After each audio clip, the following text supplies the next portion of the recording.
매년 제약바이주의 모멘텀으로 떠오르고 있는 아스코지어 미국 임상종양학회가 이제 코앞으로 다가 29일부터 6월 예. 2일까지라고 하더라고요.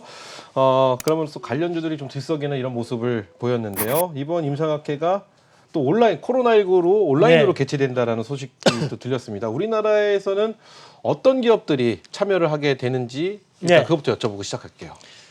일단 이제 우리가 아스코, 우리 ASCO, 미국 임상종양학회, 미국 네. 암학회, 뭐 암이 종양이기 때문에 뭐 다 같은 말이라 생각하시면 되고 대신 이제 아스코를 알기 위해서 우리가 반드시 알아야 되는 것이 이제 아스코와 AACR을 좀 구분을 하실 줄 알아야 됩니다. 네, 어떤 차이가 있나요? 이제 AACR과 아스코 같은 경우에 준비된 그림을 잠깐 한번 같이 보면서 제가 말씀을 좀 드리도록 하겠습니다. 네.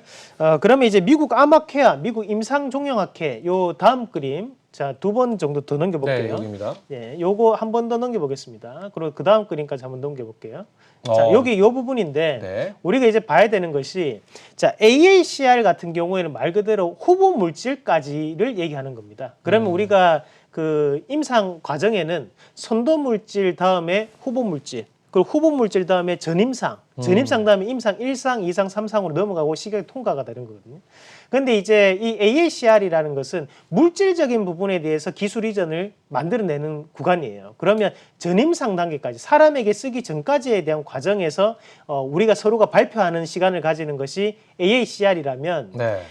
이 다음 단계, 바로 임상, 사람에게 적용되는 단계부터 들어갔을 때부터는 우리가 ASCO를 통해서 참석을 합니다. 그러면 이 ASCO 안에서도 기술 이전이 이루어진다는 얘기는 뭐냐면 대부분 다 임상 1상 또는 2상에서 이루어지는 것이 기술 이전이 이루어지거든요. 그러니까 이번 같은 경우에 우리가 기술 이전 가능성이 있다라고 얘기를 하는 것도 대부분 다 임상 3상에 대한 얘기를 하는 게 아니고 현재는 임상 1상에 대한 얘기를 하고 그에 따른 데이터를 발표를 한다는 얘기를 하고 있어요. 그렇다 보니까 시장에 대한 영향을 좀 더 주고 있다라고 보시면 되겠고요. 그러면 전임상 단계까지는 AACR 그리고 전임상 이후부터 임상이라는 얘기가 들어가고 난 다음부터는 ASCO 이렇게 생각을 하시면 가장 좋을 것 같고 다시 한 번 더 봤던 첫 번째 그림으로 넘어가 보시면 우리가 5월 29일부터 시작을 해가지고 자, 다음 그림 보겠습니다. 5월 29일부터 6월 2일까지 현재 이 미국 임상종양학회가 진행이 되고 다음 그림 보도록 할게요. 우리가 2018년도에 ASCO 관련주가 화면에 나오는 것처럼 뭐 HLB나 한미약품, 유한양행, 오스코텍, 신라젠, 테라니틱스, 뭐 매드팩토 이런 기업들이 이제 출전을 했다고 표현을 하겠습니다. 네. 그러니까 여기서 이제 유한양행과 오스코텍은 세트로 보시면 됩니다. 그러니까 2018년도에 우리가 지금 얘기가 계속 나오는 레이저 티닙에 대해서 이때 이제 기술 이전이 이루어진 거거든요. 그럼 2017년도에 오스코텍이 유한양행 측으로 해서 기술 이전을 했고, 네. 그럼 여기서 이제 이 유한양행이 빛을 발하면서 이제 얀센이라는 기업에 또다시 한번 기술 수출을 하는 쾌거를 이뤘던 것이 이제 2018년에 생각하시면 되고 2019년도에도 마찬가지로 또다시 오스코텍과 유한양이 같이 참여하는데 이때도 마찬가지로 레이저 티닙에 대한 얘기입니다. 그리고 2020년도 요번에도 또 똑같은 얘기를 지금 하는 부분이고요. 네. 그럼 여기에 나와 있던 기업들이 대부분 다 주가적인 부분에서 변화가 나타났었고 그러면 이제 2020년도에 어떤 기업들이 나오느냐 다음 그림 잠깐 보도록 할게요. 자, 다음 그림 보겠습니다. 자, 그러면 그림이 나올 건데 이 그림에 앞서서 말씀드렸던 것처럼 AACR과 ASCO에 대한 구분 방법이라고 보시면 되겠고요. 네. 자, 다음 그림 보도록 하겠습니다. 자, 그럼 2020년도에 ASCO 관련주들이 일단 알테오젠과 매드팩토 여기에서 우리가 이런 단어들이 상당히 많기 때문에 일일이 다 기억하기는 상당히 힘듭니다.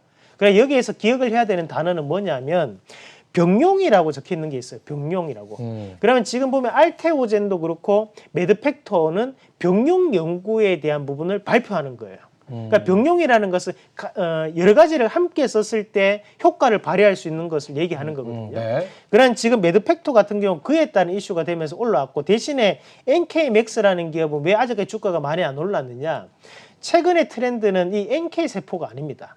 그러니까 면역 관문 억제제나 또는 카티 치료제 또는 뭔가 이제 이중항체 이런 얘기들이 하는 거지 NK 단일로는 트렌드를 조금 쫓아가기 좀 힘들다고 좀 보시는 게 맞겠고요. 다음 그림도 잠깐 볼게요. 이제 유한양행과 지금 보면 오스코텍을 같이 봐야겠죠. 이번에 또 유한양행도 다시 한 번 더 추적 결과를 발표하는 자리고, 뭐 한미약품, CG 녹십자인 마찬가지고요. 다음 그림도 보도록 하겠습니다. 요게 이제 2020년도에 참여를 하는 기업들이에요. 자, 제넥신과 이제 파맵신이 있는데, 자, 요것도 마찬가지로 동그라미를 두 개 칩니다. 왜냐하면 병용이라는 얘기가 들어가고 있거든요. 요번에 이 ASCO에 대한 키워드는 병용입니다. 그리고 우리가 면역 관문 억제제, 요 두 가지 키워드는 꼭 기억을 하셔야 되겠고요. 자, 다음 그림도 잠깐 보도록 할게요. 네, 다음 그림이 아직까지는 우리가 확실하게 정해지지 않는 기업들도 있는데요.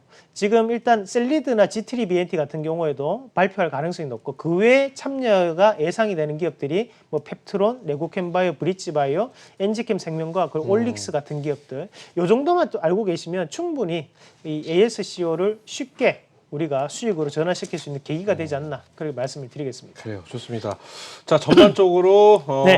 쭉 아스코에 대해서 쭉 말씀을 해주셨는데, 사실은 많은 분들이 지금 코로나19로 인해서 바이오의 관련주들이 뜨거운 모습을 보이고 있었습니다. 우리 네, 그렇죠. 시장에서. 근데 지금 여기 지금 아스코, 그러니까 미국 임상종약학회, 이번 학회 이 학술대회는 코로나19랑은 큰 상관이 없는 그런 학회지 않습니까? 네, 그렇죠. 그런데도 K바이오, 우리나라의 바이오가 워낙 뜨겁기 때문에 많은 분들이 좀 눈여겨 보실 것 같은데, 우리가 지금 이번 학회를 바라보는 관전 포인트라고 해야 될까요? 어느 점을 좀 유념해서 봐야 될까요? 2019년도의 트렌드는 임상 3상이고요. 네. 2020년도 트렌드는 기술 이전입니다. 기술 이전. 그러면 지금 나오는 기업들이 대부분 다 임상 1상 내지 아니면 또는 전임상 단계에 있는 기업들이 얘기 계속적으로 나오거든요. 그러면 지금은 기술 이전이 과연 가능한지 여부가 상당한 이슈가 될 가능성이 높습니다. 그래서 우리가 지금 당장 돼가지고 뭔가 임상을 통과했다, 그런 뉴스는 많이 안 나와요.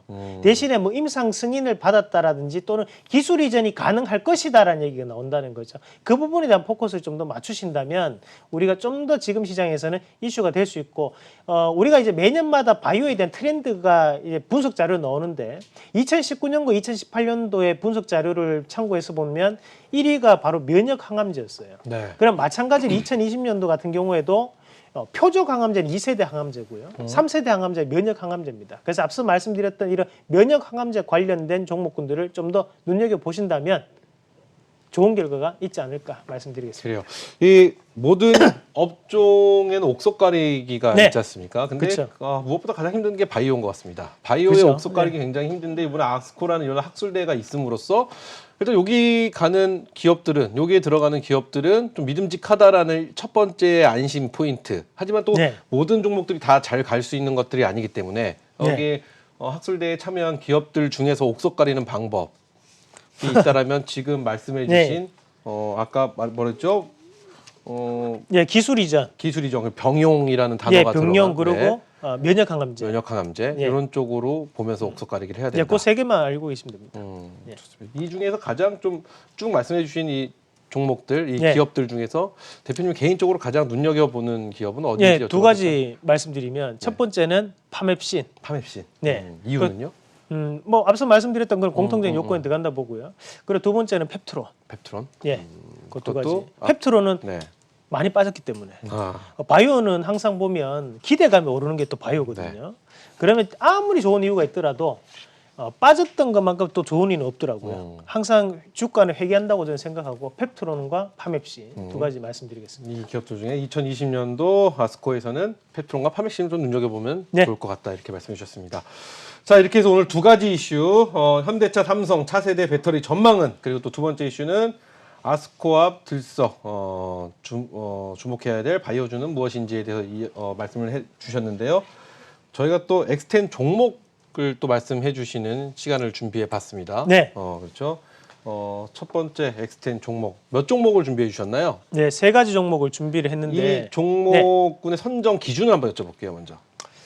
다음 주까지 확실히 잘 갈 수 있는 종목. 아, 뭐 그런 거 없고, 뭐 업종 그런 거 없고, 일단 잘 갈 수 있는 1, 2, 3. 그냥 내가 생각했을 때 잘 갈 수 있을 것 같은 종목. 네, 한 주 동안 시청자분들 어떻게 하면 만족시킬까? 아, 그래요. 예, 이렇게 말씀하시는 것들이 시청자분들에게 큰 사랑을 받든지 예. 큰 비난을 받던 둘 중에 하나인데 대신 조건이 있습니다. 뭔가요? 오르면 구독하게 하셔야 돼요. 알겠습니다. 자, 그러면 엑스텐 종목들 네. 세 종목이니까요. 저희 시간이 많지 않기 때문에 빨리빨리 스피드하게 알아보도록 네, 하겠습니다. 근데 이게 지난주에 했던 것도 또 우리가 AS를 먼저 잠깐만 해봐야 되는데 해도 되겠습니까? 지난주 제가 방송을 봐서 어떤 종목이었는지 제가 알 수가 없어서요. 네, 다음 시간부터 저희가 에이스 해보도록 하겠습니다. 예. 자, 오늘의 세 종목 시간이 없기 때문에 스피드하게 달려가 볼게요. 네. 일단 뭐 지난주에 했던 종목도 상당히 좋았습니다. 그래서 네. 거기 종목군들은 제가 공개 방송상에서 또 여러분들께 말씀을 또 드리도록 하겠고요. 다들 세 종목 다 10% 넘는 수익을 또 기록을 했었고, 자, 일단 오늘 준비한 세 가지 종목을 잠깐 한번 같이 보시겠는데, 자, 일단 첫 번째로 봐야 되는 것이 SCI 평가 정보를 잠깐 봐야 됩니다. 네. 일단 이 SCI 평가 정보 같은 경우에는 우리가 데이터 3법이라고 있어요. 이번에 데이터 3법이 통과됐었는데, 이 데이터 3법에 대한 주요 골자가 뭐냐면 개인정보보호법에 대한 완화거든요. 그런데 실질적으로 이 개인정보를 취급하는 업체들이 우리가 SCI 평가 정보, 그리고 이크레더블, 그리고 나이스 DNB, 그리고 한 가지 나이스 평가 정보입니다. 같이 주가 추이를 잠깐 한번 같이 보시면 일단 나이스 평가 정보 같은 경우에는 현재 신고가를 오늘 다시 한번 쓰는 모습이었고, 마찬가지로 이크레더블 같은 경우에도 주가가 꾸준하게 상승하면서 우상향을 보이고 있는 상황이고요. 지금 나이스 DNB 같은 경우에도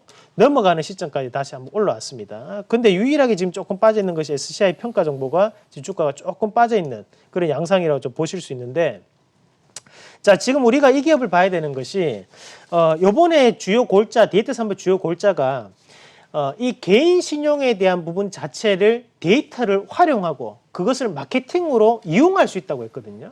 그러면 지금 이런 업체들이 가지고 있던 이런 데이터베이스 자체를 다른 여타의 업체들이 활용이 가능하다는 뜻이에요. 그러면 이 업체들에 대한 다시 한 번 더 주가적인 재평가가 이루어질 수밖에 없는 시기라고 봐야 됩니다. 이렇게 섹터군으로 움직일 때는 업황 자체가 바뀌는 시점을 봐야 되거든요. 그래서 첫 번째 종목 저는 SCI 평가 정보, 이제 암호화폐 관련주 아닙니다. 지금부터는 우리가 개인 신용 회사라고 보시면 충분히 좋은 성과를 낼 수 있는 종목, 그걸 말씀드리겠습니다. 그래요. 첫 번째 SCI 평가 정보 살펴봤고요. 다음 종목 뭐가 준비되어 있나요? 네, 두 번째 대주전자재료 같이 대주전자 보겠습니다. 네. 자, 일단 대주전자재료 같은 경우에는 우리가 앞서 봤던 그 2차 전지에 대한 4요소 중에서도 음극재 관련된 기업이라고 좀 보시면 되겠고요.